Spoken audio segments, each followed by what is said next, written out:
जय श्री राम दोस्तों। 21 मई 1991 शाम के लगभग 6 बजे पूर्व प्रधानमंत्री राजीव गांधी विशाखापट्टनम में अपनी चुनावी रैली खत्म करके मद्रास निकलने की तैयारी कर रहे थे। ये इतनी जल्दी में थे कि अपने पर्सनल सिक्योरिटी चीफ ओपी सागर को भी इन्फॉर्म नहीं करते, जो एक अलग वैन में ट्रेवल कर रहे थे। ये हेलीकॉप्टर में बैठकर बिना अपनी सिक्योरिटी टीम के मद्रास पहुंच जाते हैं। इस रात इन्हें एक इलेक्शन रैली को अटेंड करना था। ये पहले ही रैली के लिए लेट हो चुके थे। रात के 10 बजे ये रैली में पहुंचते हैं और सभी कांग्रेस सपोर्टर्स इनसे मिलने के लिए एक्साइटेड थे। एक गाने की आवाज सुनाई दे रही थी जिसमें राजीव और इंदिरा गांधी की तारीफ हो रही थी।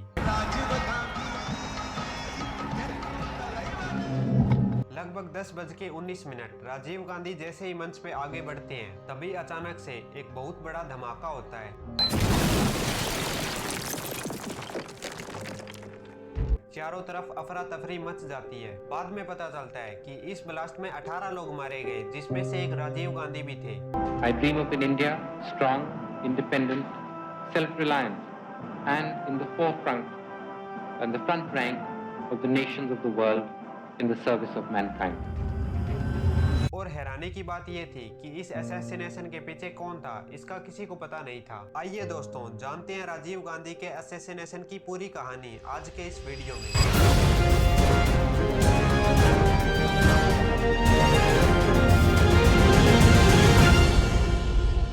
इस केस की इन्वेस्टिगेशन कहां से की जाए, ये किसी को समझ नहीं आ रहा था। क्राइम सीन से मिले ज्यादातर सबूत धमाके में ही तबाह हो चुके थे। मीडिया में अफवाहें चलने लगी कि इसके पीछे LTTE एक तमिल मिलिटेंट ऑर्गेनाइजेशन का हाथ था। 22 मई की सुबह तमिलनाडु के फोरेंसिक लैब के डायरेक्टर डॉक्टर चंद्रशेखरन जब अखबार पढ़ रहे थे तो उन्हें कुछ ऐसा दिखा जिसने पूरे केस को ही पलट दिया। अखबारों में इस क्राइम सीन की फोटोज छपी थी और गौर से देखने पर लाशों के ढेर के बीच दिख रहा था एक कैमरा।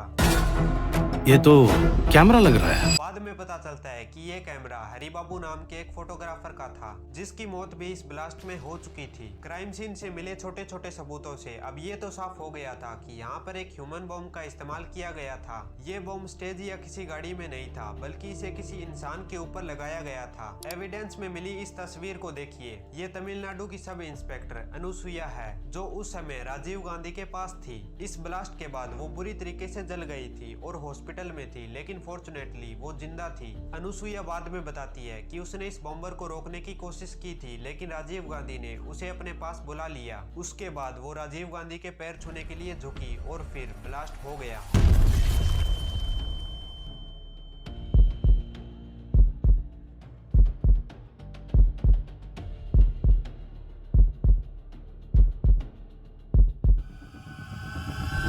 अनुसुईया ने बताया कि इस औरत की एंट्री करवाने हरिबाबू आया था, लेकिन सबसे बड़ा सबूत मिलता है वेदारण्यम शहर में। पुलिस रूटीन चेक कर रही थी कि तभी मोटरसाइकिल पर सवार एक युवक को रोका जाता है और पुलिस को पता चलता है कि ये एक श्रीलंकन तमिल है। इसे कस्टडी में लिया जाता है। तब पता चलता है कि ये शंकर कौनेश्वरन है। जब क्राइम सीन पे मिली फोटोज इसे दिखाई जाती है तो ये तुरंत व्हाइट कुर्ता पहने हुए आदमी को शिवरसन के रूप में आइडेंटिफाई करता है।